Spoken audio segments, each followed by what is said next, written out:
ရွှေမရှာတွေ့ပြီရွာတောင်ပိုင်းမှာညတင်ရဲ့သမီးလေးချောခင်ဒီကလေးမလေးဆိုရင်တော့တာဝနဲ့လိုက်ခတ်တယ်မိမပီတာတယ်အိမ်နာမှုနိုင်တယ်တာဝကိုလည်းထိန်းနိုင်တယ်ဒွေးလူစိတ်ထဲမှာတော့ကြဲ့ယူပြီးကျင်းနေနေတာမိမသားချင်းတိခောက်ကြည့်တော့လေညတင်တို့ဘက်ကခါခါတီတီမဟုတ်အောင်လဲပြောရဆိုရတာပေါ့သူ့အိုးသူ့အိမ်သူ့သားမယားနဲ့ဆိုရင်တော့တာဝလည်းမစိုးတော့ပါဘူးချောခင်ကတော့သမီးအလိမ်မာမှုအမေတို့ချိန်နဲ့ရင်ဆန္ဒအတိုင်းဖြစ်ရမှာပေါ့တဲ့မိန်းကလေးဘက်မိဝါပြပြီးတာဝကိုစီယုံဖို့ပဲကြံနေလွယ်ကူပါမလားဒွေးလူစဉ်းစားရပြီတစ်ဖက်လက်တွေးတော့လေတာဝရဲ့အသက်ငယ်တော့မှမဟုတ်တာဟာဗျာကျုပ်မိမမလို့ချင်ပါဘူးတာဝညင်းနေမင်းအသက်လည်းမငယ်တော့ဘူးသားအခုဟာကချောခင်လေးလေးလိမ်ပါတယ်သားနဲ့တိတ်တော်လို့စီစဉ်တာဒါလက်ခံပါသားအတွက်လည်းကောင်းတယ်ပြီးတော့အမေတို့လည်းညီးတွေနဲ့နေချင်လာပြီအမေတို့မှာသားတရားထက်ရှိတယ်ဥဆန်မြဒေါခင်နုတို့ရဲ့မျိုးဆက်တာဝင်လဲသားယူရမှာပေါ့မျိုးဆက်ရင်ကျေးမှုကိုသားထိရမှာပေါ့ဟာဗျာအမေကလည်းဘာတွေလျှောက်ပြောနေမှမသိဘူးမျက်နှာတုံတုံမှုံမှုံဒွေးလူကတော့သူ့ဆန္ဒကိုအကြိမ်ကြိမ်ဖွင့်ဟာလို့ချောခင်တို့ဘက်ကိုပြောပြီးပြီတားရဲ့ငါသားလိမ့်ပါပါတယ်ဒွေးလူကချော့တယ်အမေကတော့လုတ်ပြီးဗျာကျုပ်မလိမ့်ပါလို့အရက်တွေတောက်နေတဲ့သူကိုများလိမ့်ပါပါတယ်တဲ့ကျုပ်အိမ်တော်မပြုတ်ချင်သေးဘူးတောင်းပန်ပါတဲ့အမေကကျုပ်အတွက်မစီမံပါနဲ့မဟုတ်သေးပါဘူးတားရဲ့တားအတွက်တင့်တော်လို့စီစဉ်တာပါချောခင်မှာဘာများအပြစ်ရှိလို့လဲချောခင်ကိုအပြစ်ရှိတယ်လို့မပြောဘူးအမေကျုပ်ကမိမမြူချင်တာခက်ပြီးဒွေးလူစဉ်းစားရပြီချောခင်တို့ကိုတောင်းပန်လိုက်ပါအမေတို့မတောင်းပန်ဝင်ရင်လေကျုပ်ကိုယ်တိုင်တောင်းပန်မယ်အမေကျုပ်အတွက်ဘာမှပူးမနေပါနဲ့ဗျာဒီဘဝမှာမျိုးဆက်တာဝန်မကြည့်တော့လေနောက်ဘဝကျအတိုးချဆက်မယ်ဗျာကဲဒါဆိုအမေချင်းနဲ့တော့ဘလို့မှပြောမရတဲ့တာဝဒွေးလူလဲမျက်နာပူပူနဲ့ချောခင်တို့သားအမေကိုတောင်းပန်ရတော့တာတော်ပါသေးရဲ့သူတို့သားအမေကနားလည်ရှာတယ်မနုရဲ့စိတ်မကောင်းမဖြစ်ပါနဲ့တာဝဆန္ဒမပါတာလဲကောင်းပါတယ်တော်ကြယူကြပြီးမှကျမသမီးလေးစိတ်ဆင်းရဲနေပြန်ရင်လဲကျမတို့မနုတို့စီစဉ်တာအပြစ်ဖြစ်နေအောင်မယ်တာဝသူ့သဘောသူဆောင်နေအရက်တောက်နေရရင်သူ့ဘဝအတွက်လုံလောက်ပြီအရက်ဟာသူ့အတွက်အဖော်တောက်မယ်မူးမယ်မှောက်မယ်ဒါသူ့ရဲ့အရက်ရာဆိုရင်တရွာလုံးကတော့အကြောင်းသိပေါ့ဦးချင်းဆန်မြဒွေးနုတို့ကလည်းသူ့ကိုမပြောတော့သူ့ဆန္ဒအတိုင်းရှိစေရွာထိတ်ညောင်းခြင်းပင်အောက်တာဝမူးလဲနေတယ်တနေ့မဟုတ်နှစ်နေ့မဟုတ်သူမူးလဲမှောက်နေလို့လဲဘယ်သူကမှခယူးမဆိုင်မိဘလည်းရှိစေတော့အမူးပြေရင်အိမ်ပြန်လာမယ်ဘယ်သူကမှသူ့ကိုအလေးနဲ့မထားလို့လဲအစာမကြေဖြစ်လိမ့်မည်မဟုတ်မူးပြီးလဲမယမ်းကကိုကြိုက်လို့တောက်ကိုတောက်လို့မူးကိုမူးလို့မှောက်ဘလောက်များဟန်ကြပါတာဝအရက်တောက်တယ်အရက်မူးတယ်အရက်ကြိုက်တယ်အရက်မှာတာဝပျော်ဝင်တယ်အဲ့ဒီလိုတာဝ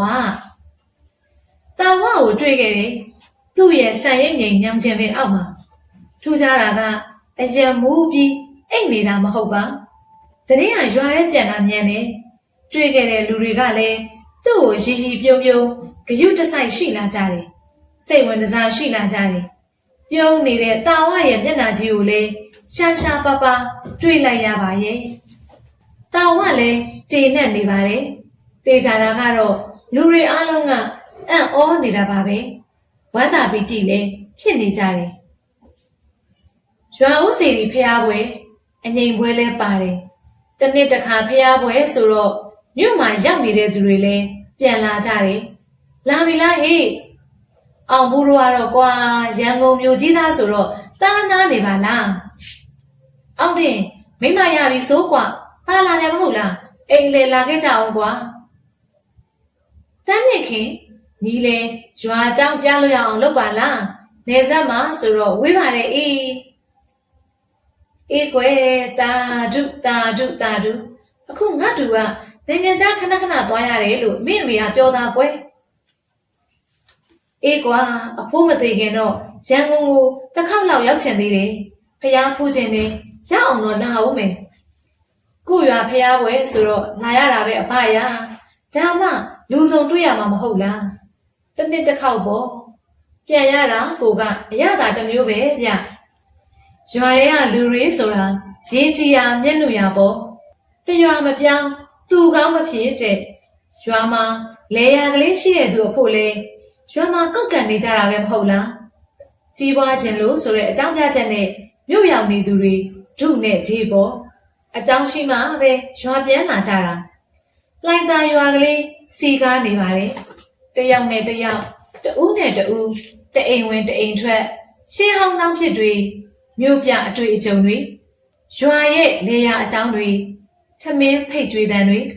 လက်ဖက်ရည်တဲခင်းတန်တွေနှုတ်ဆက်တန်တွေဒွေးနုရေဒွေးနု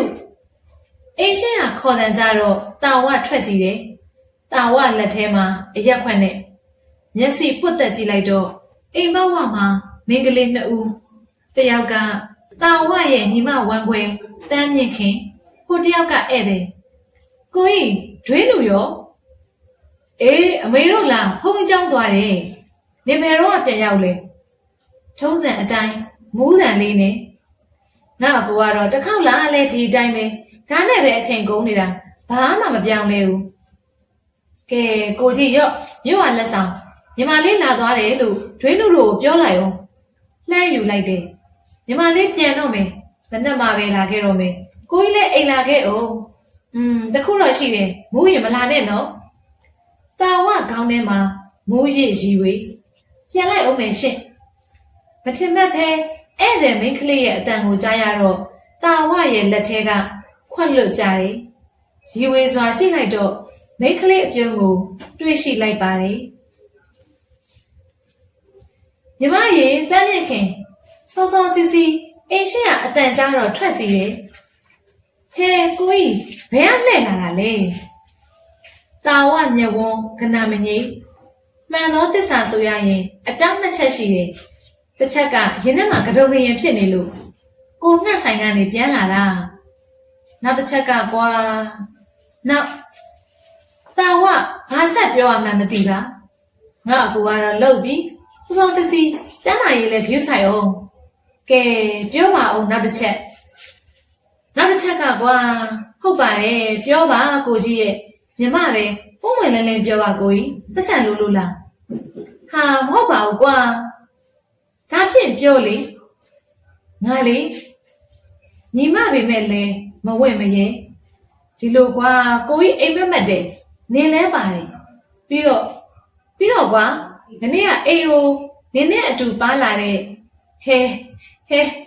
ဟိုဧည့်သည်လည်းပါတယ်တာဝပြောတာနားထောင်ပြီးတန်းနေခင်မျက်နှာပြုံးရိပ်တန်းလာတယ်ဟုတ်ပြီဆက်ပြောကိုကြီးတာဝအခုသူနိုးပြီလားမနိုးသေးပါဘူးကိုကြီးရဲ့ဆက်တာပြောပါအေးငါရဲ့နင်းရဲ့ဧည့်သည်ရဲ့ဟာပုတ်ပါတံကလက်သွားကြတာပျော်စရာကြီးလက်တငယ်ချင်းကအရင်သဘောကောင်းတာပဲနော်တန်းနေခင်ပြုံးမိပါတယ်ကိုကြီးကတော့ထူးဆန်းနေပြီလို့စိတ်ထဲကမှတ်လိုက်ပါတယ်ထူးဆန်းစွာမိန်းကလေးအကြောင်းပြောလာတဲ့ကိုကြီးရဲ့အမူအရာကိုအံ့ဩနေမိပါတယ်ငါနဲ့တကယ်ချင်းကိုခင်ချင်တယ်ဟာငါ့ကိုမိတ်ဆက်ပြီးကိုကြီးနဲ့တော့ခတ်ပြီးကဲဒီလိုဆိုရင်ညီမလေးပြောတာနားထောင်ညနေကျရင်ညီမလေးတို့မကြီးစုရွာဘက်ခဏသွားမှကိုကြီးလိုက်ဖို့ပေါ့အဲ့ဒီခါကျညီမလေးမိတ်ဆက်ပြီးမယ်ဒါပေမဲ့တခုတော့ရှိတယ်ကိုကြီးအရက်တောက်ပြီးမလာရဘူးရင်ထဲပျော်သွားပါတယ်ညနေရောက်တော့ဘာတွေမှလာခေါ်တာတောင်းတာဝညင်းနေဘာတွေကတိတ်ပြီးမကြေလေခြင်းသစ္စာဖောက်တဲ့ကောင်နဲ့ခဏနေကြတော့တန်းမြင့်ခင်တို့နဲ့အတူတာဝပါသွားတယ်ဒါကိုကတာဝအဖို့ထူးဆန်းနေတာပိုပြီးထူးဆန်းတာကတာဝရဲ့ခြေလမ်းတွေဟာတန်းမြင့်ခင်တို့အိမ်စီမှာအရက်လက်သိမ့်မတော့တော့တန်းမြင့်ခင်ရဲ့အိမ်မှာပဲခြေလမ်းစိတ်တယ်လို့တငယ်ချင်းနွယ်နွယ်အနားမှာပဲအရေးတစ်ခုလိုဖြစ်နေတယ်ကိုကြီးကတော့ဇန်လျှောတော့မယ်နဲ့တူတယ်တန်းမြင့်ခင်ကပြောတယ်တာဝမျက်နှာကြီးကပြုံးစီစီနဲ့ရည်စရာတစ်ခုလိုဖြစ်နေတယ်နွယ်နွယ်မျက်နှာပေါ်မှာတော့ရှက်ပြုံးလေးဖြတ်သွားတယ်ဘသူယုံမှလဲတာဝပြောပြလို့သိရတာနားရှိလို့သာကြားရတာ ဟုတ်ရဲ့လားတာဝါရကိုငှက်ကြီးကမယုံလို့ထက်မိတယ်ညာရမယ့်ကိစ္စမှမဟုတ်တာဒီနေ့ကျုပ်လာတော့တာခမားဆိုင်ကိုပြီးတော့အရက်ကိုနှုတ်ဆက်တဲ့အနေနဲ့လာတော့တာနောက်ဆုံးတောက်ချင်းမှာကိုငှက်အံ့ဩနေတယ်မင်းတို့ကယူတော့မှာဆိုတာဝါကအောင်မန်းဆွတ်လာသူဟန်ပန်နေပေါ့ဟုတ်တယ်မကြခင်ယူတော့မှာသူပြန်ရလိုက်သွားပြီးမိသားဖသားပြီးတောင်းရမှာကဲစိုးစမ်းမအောင်ကောင်မလေးကမင်းကိုဘလို့လက်ခံတာလဲကိုငှက်ကြီးအံ့ဩပြီးရင်အံ့ဩနေတယ်ဒါဟာပြောရရင်တော့ကိုငှက်ရင်ကျုပ်ဘက်ကစွန့်ရတာပေါ့သူကပြောတယ်ဗျကျုပ်အရက်မတောက်တော့ရင်စဉ်းစားမယ်တဲ့ပြီးတော့လူကြီးဆောင်ရနဲ့တောင်းနဲ့ဒီတစ်ခါမင်းတကယ်ပဲအရက်ကိုတစ္ဆာမဲတော်မယ်ပေါ့ဒါပေါ့ကိုငှက်ရကျုပ်ဘဝမှာသူ့ကိုမျက်နှိုးနေပြီလေခမားတို့လည်းသိပါတယ်ကျုပ်ဘယ်တော့မှမိန်းကလေးဆိုစိတ်ဝင်စားလို့လေကျုပ်နွဲ့ကိုဂရိပေးထားပြီးပြီလေဒါကြောင့်ဘဝမှာအမှတ်တရအနေနဲ့ခမားဆိုင်ကိုလာနှုတ်ဆက်တာဘသူယုံမှလဲတာဝမင်္ဂလာဆောင်တော့မှာရက်ရွေးပြီးတရွာလုံးကအံ့ဩနေကြတယ်တာဝလည်းရောင်ချင်းမေအောင်ရောက်တိုင်းပြုံးနေမိတော့တယ်တသက်လုံးချစ်ခင်ဆုံမက်ခဲ့တဲ့မူးရစ်ရီဝေခြင်းတွေ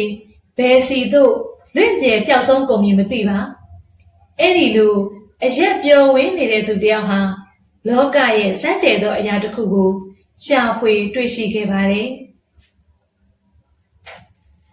မောင်ရဲတွေပလိတ်2005ခုနှစ်ဇွန်လထုတ် Cherry Magazine နားဆင်အားပေးခဲ့ကြတဲ့စာချစ်သူများအားလုံးကိုကျေးဇူးအထူးပဲတင်ရှိပါတယ်ရှင်မြစ်တာဖြန့်လို့လမ်းဆန်းနိုင်ကြပါစေရှင်ကျမကတော့ Voice Talent အေးစုမမရှင်